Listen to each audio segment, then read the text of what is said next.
The flight from Damascus landed in Baghdad under the cover of darkness. Iran's most powerful spy master stepped off the plane to be met by a trusted ally. Major General Qasem Soleimani and the senior Iraqi militia commander then climbed into one of two waiting vehicles. They headed towards the main road, leading from the airport to the city centre. But the two men and their entourage would never make it that far. Suddenly, rockets fired from an American drone, flying in the night sky, exploded through the two vehicles, killing everyone inside. Last night, at my direction, the United States military successfully executed a flawless precision strike that killed the number one terrorist anywhere in the world. Then US President Donald Trump claimed Qasem Soleimani had been plotting imminent and sinister attacks on American diplomats and military personnel, but we caught him in the act and terminated him. Then, perhaps more in hope, he added, "We took action last night to stop a war.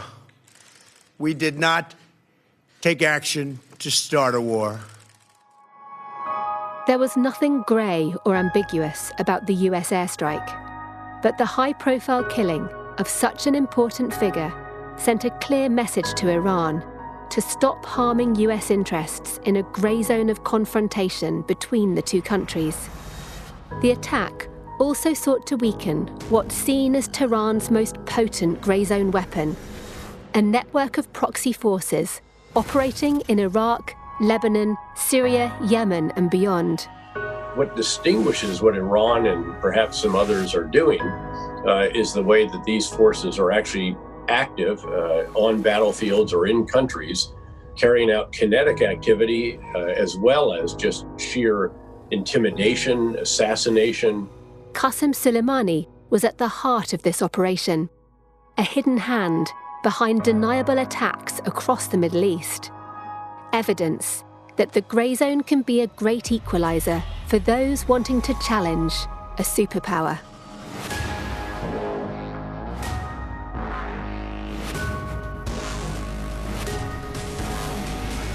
My name is Deborah Haynes.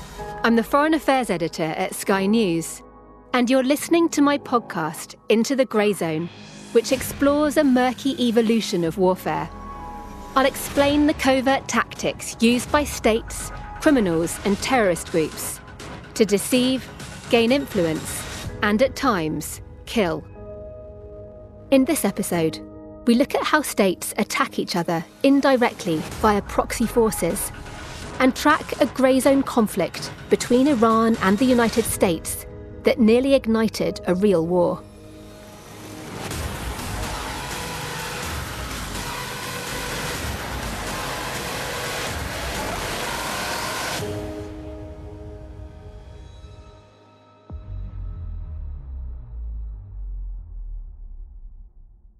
I think it's accurate to describe Iran a little bit as feeling our edges, if you will, on actual battlefields or would-be battlefields, and certainly in cyberspace. General David Petraeus is a former director of the Central Intelligence Agency, the CIA, though he's better known for his long military career. I've interviewed him several times since 2007, first in Iraq, then at Central Command in Tampa, Florida, and finally when he was in charge of US-led troops in Afghanistan. His career meant he saw firsthand how Iran allegedly operates in the grey zone. The clever and often deniable use of partner forces is one of the regime's core strengths. It's a strategy Tehran honed when training, equipping, and financing the Lebanese group Hezbollah in the 1980s, helping in its campaign of resistance against Israel's occupation of southern Lebanon. If you think what Iran does with its proxies, Lebanese Hezbollah, the various militias, the Shia militias that it supports in Iraq, in Syria, to a degree in Yemen and some other places, that is really quite skillful and indeed has an effect in these countries. Would you say that Iran is actually, out of all the countries that are playing in this space, Iran is the most effective at using proxies in the grey zone to achieve foreign policy goals? Well, there certainly are other countries that are making effective use of them as well. If you look what Russia does with the Wagner Group. He's referring to a Russian private military company. Mercenaries from the Wagner Group are deployed in trouble spots and conflict zones like Syria and Libya, reportedly in support of Russian forces, though Moscow denies any state involvement in their activities. The truth is we've all sought to have, again, allies and partners and so forth. But what distinguishes what Iran and Russia and perhaps some others are doing is the way that these forces are actually active on battlefields or in countries, carrying out kinetic activity as well as just sheer intimidation, assassination, pressure, crime, and all the rest of this. And that can be effective in certain ways in certain countries. And Iran has shown a facility for that, certainly. Using proxy forces to fight an enemy indirectly, often in a third country, is something many nations, big and small, have done for centuries. Just think back to the Cold War and the various conflicts that flared up around the world, with the United States and the then Soviet Union backing opposing sides. But for Iran, this grey zone tool of proxy militias is not simply a clever tactic to attack an enemy. It's perhaps the only way Tehran can hope to level the playing field when competing against regional powers like Saudi Arabia and Israel, and a superpower like the United States. The Quds Force conducts overseas operations as part of the elite Islamic Revolutionary Guard Corps, or IRGC, including allegedly running Iran's proxies. For more than 20 years, that Quds Force was headed by Major General Qasem Soleimani. His name became infamous among the US-led coalition in Iraq after the 2003 invasion to topple Saddam Hussein. Iranian-backed militias were accused of targeting American and British troops. He wasn't just the equivalent, if you will, of the U.S. Central Command commander, the equivalent of the Joint Special Operations Command commander, the counterterrorism, the equivalent of the CIA director for covert action and so forth. He was also the equivalent of a regional envoy, all in one person, which is what made him such a very formidable adversary.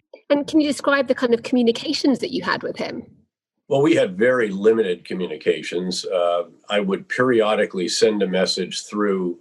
There were a handful of people that we knew had direct contact with him. I asked the general whether he ever met with Soleimani. Oh, I never would have met with him. He wanted to meet with me, I'm pretty sure, because it would have elevated his status very considerably. One of Soleimani's goals in Iraq had been to prevent the United States from establishing a permanent presence on Iran's doorstep following the 2003 invasion. He and the Revolutionary Guard allegedly did this via proxy militias. We had all seen Iran operating really effectively against our own interests in a number of theaters in the Middle East. And the question that we asked ourselves, and I think is relevant here, is if you're going to do grey zone warfare, how do you do it? So how do the successful practitioners do it? John Raine is a former diplomat who now works for the International Institute for Strategic Studies, a think tank in London. He co-authored a report on Iran's network of partner and proxy forces, which was assembled in the wake of the Iranian Revolution in 1979. The particular aspect that we looked at in Iran, and the one that I think defines their capability, is the ability to operate through third parties, partners, proxies, call them what you like, but it's using other people in other theatres to achieve your objectives.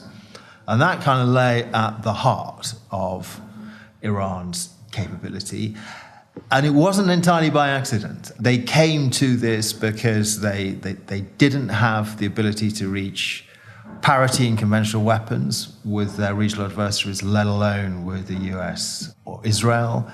He said this capability capitalised on the spirit of the revolution, which saw the overthrow of Iran's US-backed Shah and the creation of an Islamic Republic under a hardline cleric. The IRGC was formed to defend this new political system.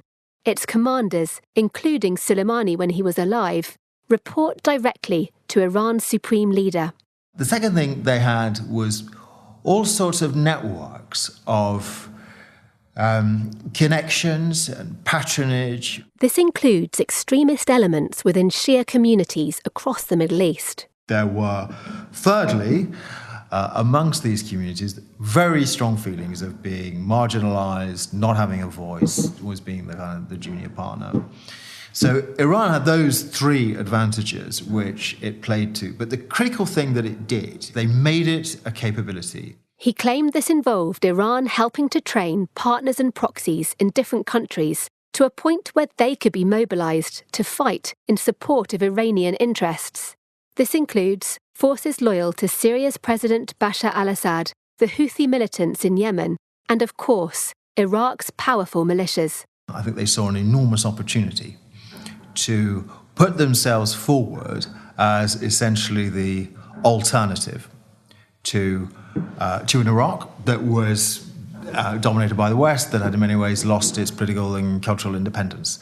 And they systematically exploited that, both through their contacts with militias and through kind of broader maneuvering just to get inside the security machinery of the state.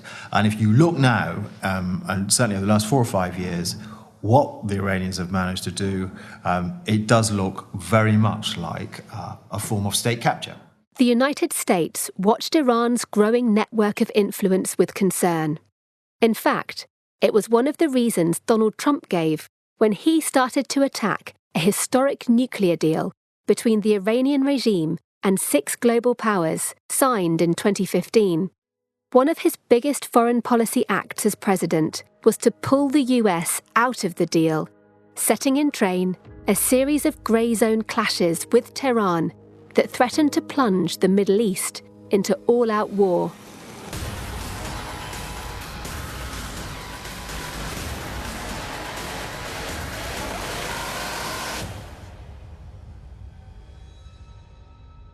From sourdough supremos to cheese on toast champions. We've all caught kitchen fever. Oven cleaning duties, not so trendy. Luckily, the Hotpoint single oven has all that covered. The assisted cleaning function lets you clean your oven while saving on energy and skipping harmful products. We'll even give you a 1 in 10 chance to win your oven for free. Plus free next day delivery and recycling at Curry's PC World. T's and C's apply.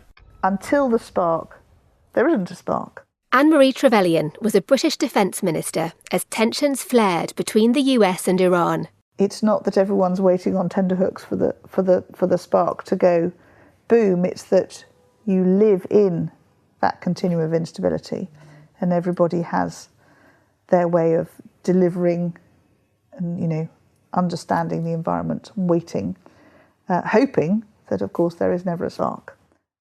The Iran deal is defective at its core.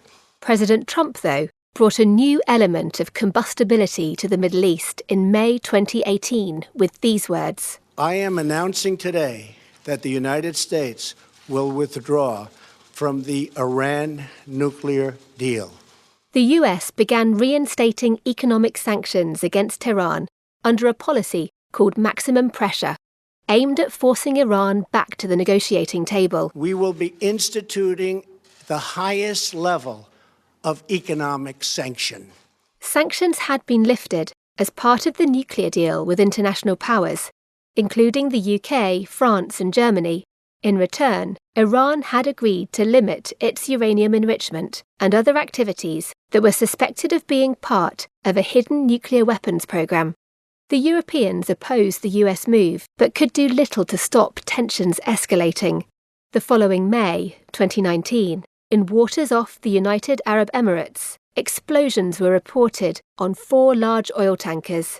The US accused Iran of attempting to disrupt the flow of oil and gas through the Strait of Hormuz, a vital waterway off the Iranian coast where much of the world's energy passes. Tehran denied the charges. So that was a very interesting and quite complex challenge because, as you say, the Straits of Hormuz are a critical choke point, as it's known. How was that a grey zone incident? I think for me, it's you've got a stretch of water and you've got big ships full of oil and other flammable materials. That's how I think of it. They're enormous, these things. If you go and sort of stand by them, they're vast. Yeah, they are really huge. I mean, they are huge. I spent quite a bit of time out there in the summer, actually, going and sort of standing and looking at the sea. Yeah, yeah, and it's quite a narrow bit of sea with big ships in it, and the waterway is narrow, and there's this sort of kink, and the ships have to go around it, and they come very close to the Iranian, seas and border, and one of the ways that the Iranians like to, remind everybody that they're there and that they could, cause mischief if they want to, is with the sort of these fast boats that they whiz up to these big ships, and it's sort of like a sort of swarm of mosquitoes coming at you, and mostly just do that, wave guns and then go back to the shore again. And so no one's terribly surprised by seeing them around. It's that prodding just to make the point. So that's the grey zone. But it can flip very quickly from we know you're here and you could disrupt to, oh, you actually are going to disrupt. A month later, 2 more tankers were mysteriously attacked.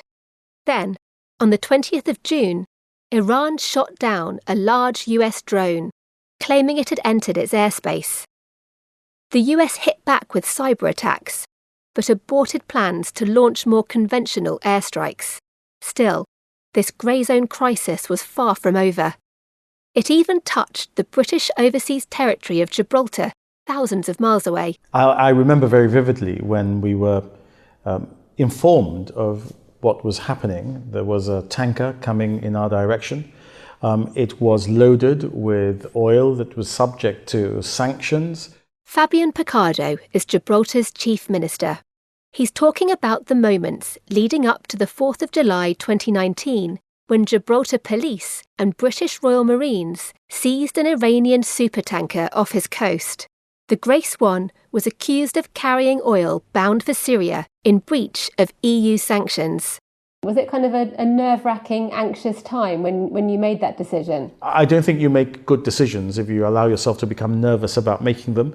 The only way to make good decisions is to be dispassionate about them and to be objective about the decision that you're going to make, and not be nervous about what the consequences are. If you've thought things through sufficiently, and if you've done an analysis, careful analysis of what you're going to do, why you're going to do it, and how you're going to do it, that is the best antidote to nervousness. His nerves were tested again in a meeting with a senior Iranian diplomat. I must tell you, it wasn't pleasant to sit across from the deputy ambassador in London and be told, as we were trying to resolve this, straight in the eye, Mr. Picardo, 70 million Iranians know who you are. To which my response was, well, 32,000 Gibraltarians are looking carefully at everything that I do, and I must ensure that I act in keeping with Gibraltar law at all times. And what was that? Why was he saying, what was he implying, do you think, by that threat? Well, I don't think that he was implying that I was very popular in Tehran, put it that way. Barely 2 weeks after the seizure, Iranian forces captured a British flag tanker, the Stena Impero, as it travelled in Omani waters off the coast of Iran. A tit-for-tat tanker spat, with Gibraltar stuck in the middle. And what did it feel like, though, when the Stena Impero was impounded? So obviously concerning because the Stena Impero was crewed by individuals who should not be put at risk. Did it seem quite surreal, though? Like here, this was kind of it was a conflict really between the US and Iran, but being played out. Obviously under the threshold of war, but with real lives, real world consequences, and kind of tankers being used as pawns. The fact that the action being played out in our waters or in our closer strategic area of operation might somehow have a global consequence is nothing new. In our history, we have always had that reality make us more relevant, perhaps, than our size might suggest. And what do you say to those who, at the time, were critical of Gibraltar and the UK, really, saying that they were moving to seize this tanker under pressure from the United States to ramp up that policy of the US of maximum pressure on Iran? That actually, rather than applying the law, the European laws, sanction laws, as you would normally have done, actually you're just merely a tool of US foreign policy or UK foreign policy. There are some fantasists out there who believe that for the purposes of their political analysis, they can say things that might wash. The law is the law. We're not entitled to stop anyone traversing our waters or walking down our streets simply because we might or might not like them at the foreign policy level. There was no power to detain if the provisions of European sanctions and Gibraltar law applying them did not provide for that. There was no power to release unless there was compliance with that. So we could write a magnificent novel on the basis of what you've put to me, but we couldn't detain a vessel and we couldn't release a vessel on that basis. The Grace 1 and the Stena Impero were eventually released, but the threat to international shipping in the Gulf prompted countries like the UK, the US and France to send extra warships to help patrol the waterway and deter more attacks. Like everything in the grey zone, though, hostilities can come in a variety of different forms and can happen anywhere at any time. And that's the challenge, of modern warfare and international relationships. It's that nobody really wants the sparks because we all have big bad weapons. I'm speaking to Anne-Marie Trevelyan in her office in the Houses of Parliament in October 2020. We all have seen the impacts of the ultimate deterrence at work at the end of the Second World War, and actually that has created, having nuclear deterrence has created this era of peace in big aggressive military terms. What it has done is push the need for countries to exert their authority, make their point, try and make themselves more important in the hierarchy of nations in the world, by doing things in a less obvious, less direct way, subterfuge and underhand behaviour, disruptive behaviour, controlling behaviour. And I think we can't pretend it's not there, and we have to be alive to it, but also I think if that is going to be where more disruption can be achieved, we have to be willing to say that's also not acceptable. The US appeared to reach that point in December 2019 when an Iraqi militia linked to Tehran was blamed for killing an American-Iraqi contractor in a rocket attack in northern Iraq. The Kataib Hezbollah militia is part of Iraq's powerful, semi-official popular mobilization forces. They played a key role in helping the Iraqi military reclaim territory from the extremist group Islamic State after it took control of large parts of the country in 2014, as we heard about in the previous episode. But there had been growing unhappiness at Iranian influence in Iraq, which stretched from the militias into political parties and the government. This erupted into months of anti-government protests in majority Shia areas of southern and central Iraq that are usually more pro-Iran. On a number of occasions, Iranian consulates were even burned down as a symbol of protest against Iranian influence and Iranian backing of corrupt political leaders. Even the main slogan of the protest was, "We want a nation, Nurid Watan." We demand a nation, meaning that we do not accept others to interfere, especially Iran's influence over Iraq. This Iraqi MP spoke to me about the unfolding chaos, but asked not to be named for security reasons. Referring to how Iran viewed the protests, she said, Yes, they were disturbed by this, obviously. They were more disturbed than they would have been had the protesters been Kurds or Sunnis, because it is these people they claim to represent, the poor and middle class Shia of Iraq. And do you think the attacks on the American base near Kirkuk by Kataib Hezbollah, do you think that was kind of like a distraction tactic to try to divert attention away from the protests, or where did you think that came from? So it is showing, flexing muscles, showing that they have control over Iraq. They can do what they like, and no one can stop them from doing so because they are in control. This is my feeling about it. But the rocket strike that killed the American-Iraqi contractor on the 27th of December prompted the US to launch airstrikes against the Kataib Hezbollah group. That triggered angry protests by militiamen outside the American embassy in Baghdad. I felt that my country was kidnapped by a few people who have arms and who have money and who have the support. And the majority of Iraqis, including myself, are left without any support from our allies. This is how I felt. Because it did kind of make Iraq this like proxy battlefield between the US and Iran. Absolutely. This is obvious that Iraq is the battleground in a battle that it has no part of. Iraq is not at war with the US, Iraq is not at war with Iran, yet Iraq is where it all happens. This is why I thought it was kidnapped. My country was being kidnapped.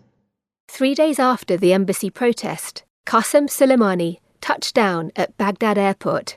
He was met by the founder of the Kataib Hezbollah group, Abu Mehdi al-Mohandes. When the US drone then opened fire, the two men died together. Iran's spy master and one of Iran's alleged proxy militia leaders. The world braced for what would happen next.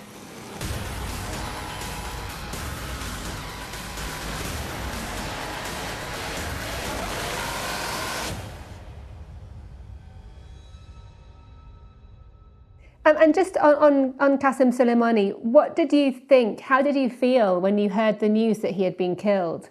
It was outrageous that the United States murdered the person and his Iraqi and Iranian friends who were key to defeating ISIS. Professor Syed Marandi is an Iranian-American academic who works at Tehran University.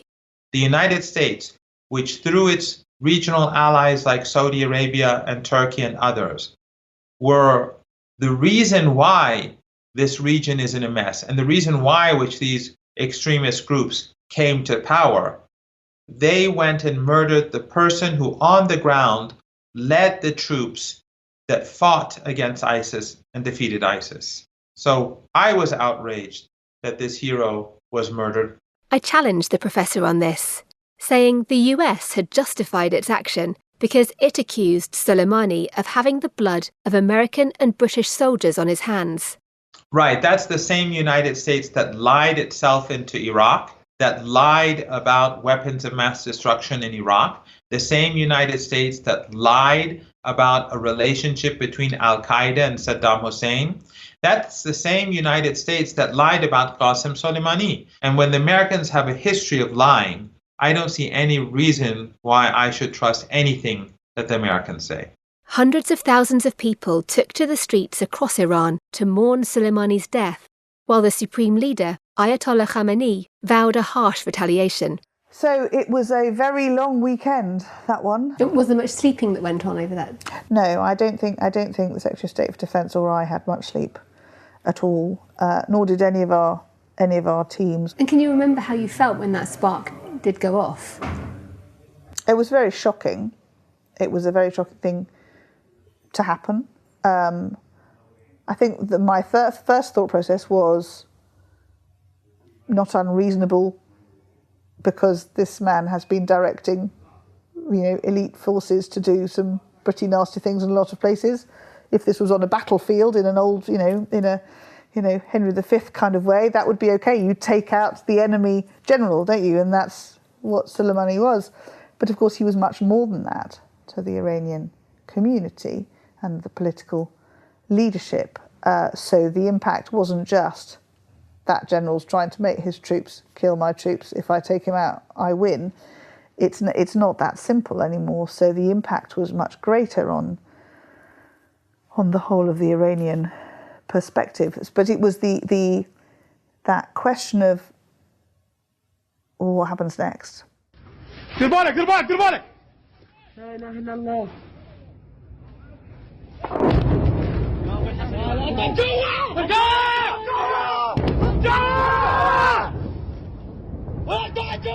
That started to become clear 5 days later, when Iran launched a series of ballistic missiles against US troops in military bases in Iraq. Despite the barrage, no soldiers were killed, though Iran's air defences, on high alert for a US counterattack, then accidentally shot down a Ukrainian passenger jet taking off from Tehran. All 176 people on board perished. Analysts warned of regional war, but President Trump chose not to escalate. Our great American forces are prepared for anything. Iran appears to be standing down, which is a good thing for all parties concerned and a very good thing for the world. Iran didn't go further either, not openly, though it's thought to have been attempting to avenge Soleimani's death in a more covert, deniable, grey zone way. Whether justified or not, the assassination would have sent a message to Tehran that there was a limit to the hostilities Washington was willing to absorb. I do think that strike was very important in restoring a sense of deterrence between the U.S. and Iran directly. General Petraeus. If you think about deterrence, of course, is not just capability, adversary's perception of your capability, it's also the adversary's perception of your will. And I think it's fair to question whether the Iranians thought we were going to respond after certain provocations, such as the downing of a $130 million drone over the Strait of Hormuz, the hijacking of multiple oil tankers in the Gulf, the strike against the Abqaiq oil facility in Saudi Arabia that took 5% of the world's oil production offline. He's referring to drone attacks against two major oil installations inside Saudi Arabia in September 2019 that were claimed by Iranian-backed Houthi rebels in Yemen. And we didn't really do anything after any of those. And then it was when an American was killed, a contractor, in fact, in Iraq, and some soldiers were wounded, that it seemed to be the last straw for President Trump. And he decided at that time, apparently reportedly, to authorize the operation against Qasim Soleimani. Just as how genuine military power and the willingness to use it can deter states from launching a conventional attack, so too can it reduce hostilities from proxies in the grey zone.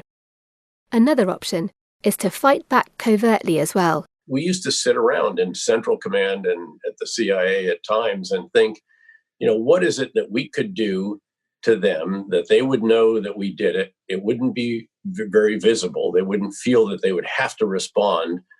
They wouldn't be certain we did it, but they'd think we did it. And we'd know that they know this kind of activity back and forth. And that can remind them as well that there are consequences. And there have undoubtedly been some of those kinds of activities as well, without going into specifics and what it is that could be done. But you can, I think an imagination can come up with these pretty easily. Sadly, he didn't offer any further clues. But it's not hard to find reports of mysterious explosions or cyber attacks in Iran that no one's claimed responsibility for. Like the assassination in November 2020 of a top Iranian scientist suspected of masterminding Tehran's covert efforts to build a nuclear weapon. Iranian officials have accused Israel of being behind the shooting of Mohsen Fakhrizadeh just outside Tehran and threatened retaliation. As we heard in episode 1, assassinations are at the sharp end of the various tools used by states against each other in the grey zone. Israel has declined to comment. All the people that were attacked by the Iranian proxies have learned how to cope with it, with collecting intelligence, exposing diplomatically what the Iranians are doing. And from time to time, even using the same methods. That's Major General Amos Yadlin, a former military intelligence chief from the Israel Defense Force. I spoke to him before the assassination of the nuclear scientist. You are conducting a counter-operation without taking all the time responsibility, and in a way playing with the same rules of the game that the Iranians are playing. Why is that necessary? Why do you have to also push back in the grey zone? Iran is far away. Iran is a very large country. And in a way, Israel is not looking for a war with Iran. Israel wants to avoid a war with Iran. As I told you before, it is well known in the 21st century, you gain almost nothing from war. But you want to cope with the threats. We've seen Qasim Suleimani being assassinated at the beginning of this year. In your opinion, what has been the effect of that? I think the fact that he was removed is making the Middle East a better place, not a heaven, but less hellish. And I think that Iran haven't found a replacement yet, even though history told us that to every personalities that passed away, sooner or later somebody fill the vacuum. But for the time being, I think also the Iranian reaction was much less than people predicted or were afraid of. Some very serious analysts in the US thought that this is going to be a war. I think this is a very good example that if you choose smartly your targets and attack them surgically, not every operation is a slippery slope for a full-scale war. Iran views the world very differently. And what do you say to those who accuse Iran of not playing by the rules, of using dirty tricks like cyber attacks and these proxy militias to carry out attacks against enemies like the United States and the UK, because that's the only way Iran can fight, because obviously Iran's military is not as strong as the US armed forces, for example. Professor Morandi again. So Iran supports popular organizations that expel the Israelis from Lebanon, that expels ISIS from Iraq, and popular groups in Yemen that resist the Saudi invasion of the country. And these are militias, and they are somehow illegitimate. Yet the invasion and destruction of Iraq, the destruction of Afghanistan, the invasion of Afghanistan, and the support for the Saudis in the siege of Yemen, that is somehow legitimate. The maximum pressure campaign in Iran to starve ordinary Iranians of medicine and food, that is somehow legitimate. I think the issue of morality here and the rule of law is the other way around. It is Western countries that see themselves as above the law, and therefore their regional proxies behave lawlessly along with them as well. Clearly, little about this crisis is black and white. It makes, rather aptly for the purposes of this podcast, for a rather grey zone, where the risk remains of miscalculation by either side that pushes Iran into direct conflict with the United States. But what about when there are grey zone hostilities between the world's superpower and its biggest rival? I'm afraid that the world is going, I hope not towards decoupling, but I think diverging is inevitable, partly because our political systems are very different, and any thought of political reform in China, I think, is well off the menu for the immediate future. Our economic systems are increasingly difficult as China pushes very much a state model, and our value systems are increasingly different. But that's next time, as we continue into the grey zone.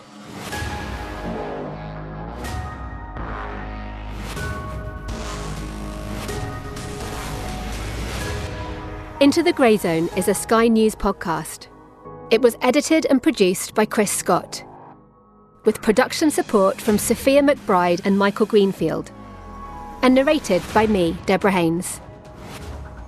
The head of Sky News Radio is Dave Terrace.